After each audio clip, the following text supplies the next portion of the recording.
बता दूं मम्मी आपको, नहीं पता है कि पापा को मैंने रात को ले जाके आइसक्रीम खाई है अमूल वाली देहरादून में।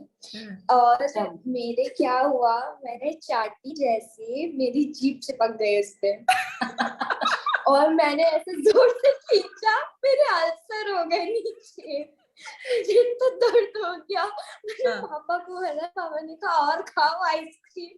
अच्छा विंटर्स में? हाँ वहीं पे देहरादून में। ये तो मुझे भी नहीं पता था।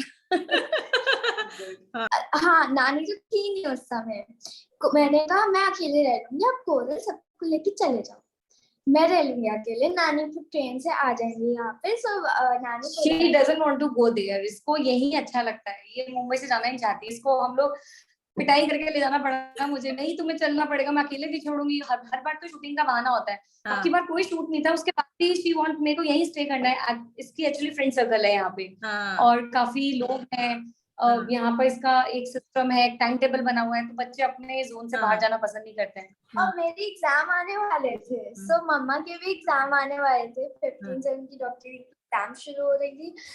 मुझे मैंने ये बहाना कहा कि मम्मी मुझे मेरे एग्जाम से मुझे ना ट्यूशन भी मैं ऑनलाइन नहीं पढ़ पाऊंगी, क्योंकि मैं उनके घर पे जाती थी, जो भी ट्यूशन में लाइक ट्यूशन टीचर है, सो मैं उनके घर में जाती थी और सीखती थी और वो बहुत अच्छे से सिखाती थी, सब कुछ करती है।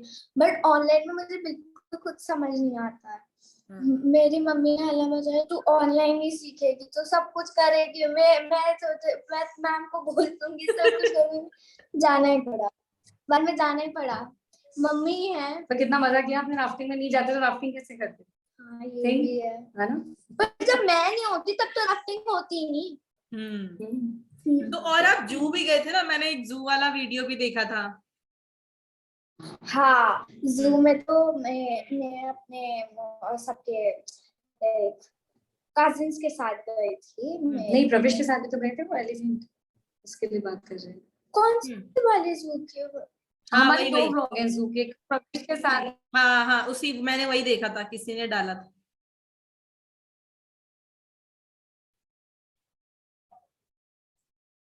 तो पहले तो वो मेरा फर्स्ट एक्सपीरियंस था दैट राफ्टिंग। सो मुझे क्योंकि जिद थी दैट मैं करूंगी क्योंकि यही मौका है, मैं फिर से देहरादून तो आऊंगी नहीं। जो ठंड में मैं जो ठंड थी ना वहां पे, मतलब एक मैं अंदर से वार्म पहन लूंगी, इनर पहन लूंगी एक, और उसके ऊपर से जैकेट डाल लूंगी पतली सी, मम्मी हल्ला मचाने लग जाएंगी। खुद 7 लेयर्स पहनती हैं वहां पे और हमें हल्का पहन ही देती हैं, मुझे स्वेटर पहना देंगे, ऊपर से सब कुछ पहनाए जिससे कि कोल्ड ना हो मुझे।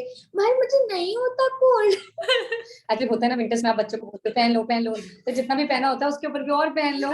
तो ड्राफ्टिंग में मस्ती बहुत करी है बेसिकली, मैंने और प्रोफेश ने तो बहुत मस्ती करी। हम लोग बीच गंगा में कूद गए थे और जो मतलब हंगामा मचाया। उसके बाद फिर और थोड़ी सी घबराई हुई थी, उसकी फर्स्ट राफ्टिंग थी, तो इसलिए फिर बाद में इसको भी धक्का दे दिया था कि पानी में जंप करना जरूरी है, क्योंकि राफ्टिंग का मजा यही है, आप गंगा के बिल्कुल बीच में होते हो, तो वो आप राफ्टिंग नहीं कर सकते हो, अदरवाइज तो। क्या हुआ हमारे साथ एक बार, हम जो जा रहे थे, मतलब हमारी बोट में थे, मतलब शायद बोट पलटी या फिर वो नहीं, जो हमारे साथ ही बैठे हुए थे वो कहाँ गंगा जी में बह गए थे, एंड देन वो स्विमिंग करते हुए आ रहे थे हमारे राफ्ट के पीछे। वो हमारे पीछे वाली राफ्ट में बैठे हुए थे, उनकी राफ्ट पलट गई थी, तो उनके बारे में बता रही है। So yes, हमने बहुत, अब जैसे ही मुझे धक्का मारा और मैं पानी के अंदर थी, so मैंने पकड़ ली रोप, नहीं तो मैं पूरा भागती।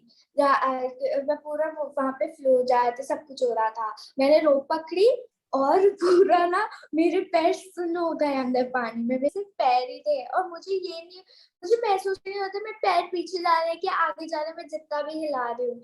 ऊपर आई तब मुझे शांति मिली मेरे पैरों को भी क्योंकि मैं बहुत देर तक रही पानी में, क्योंकि मुझे मजा आ गया तो आ गया वही मुझे। और वैसे हम लोग लेट थे, शाम होने वाली थी, शाम को इतनी ठंड जाती है वहां पे, सुबह के टाइम पे तो पता है सन आ रहा है ऊपर से, अच्छा लग रहा है, बट हम लोग इतना लेट थे कि शाम को हमने राफ्टिंग थोड़ी रॉन्ग टाइम करी, लेट डिसाइड करा, तो 3 to 7 तो पानी में ही हो गए थे। तो मुझे थोड़ा सा ठंड से एलर्जी है फ्रेंकली स्पीकिंग। मैं मतलब मुझे जब से मैं मुंबई आई हूँ वेरी हैप्पी, मुझे यहाँ का वेदर बहुत सूट करता है।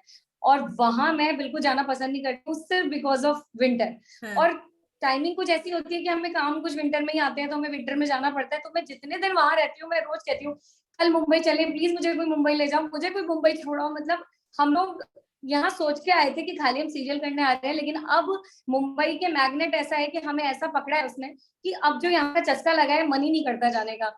और मेरे को वहां पे सारे रिलेटिव्स कहते थे तुम जाओगे तो 10 साल से पहले नहीं आओगे। अब मुझे ऐसी लग रहा है, अब हम लोग यहाँ पर लैंड लेने की भी प्लान कर रहे हैं और अपना पूरा बिजनेस यहाँ पे लाने की कोशिश कर रहे हैं।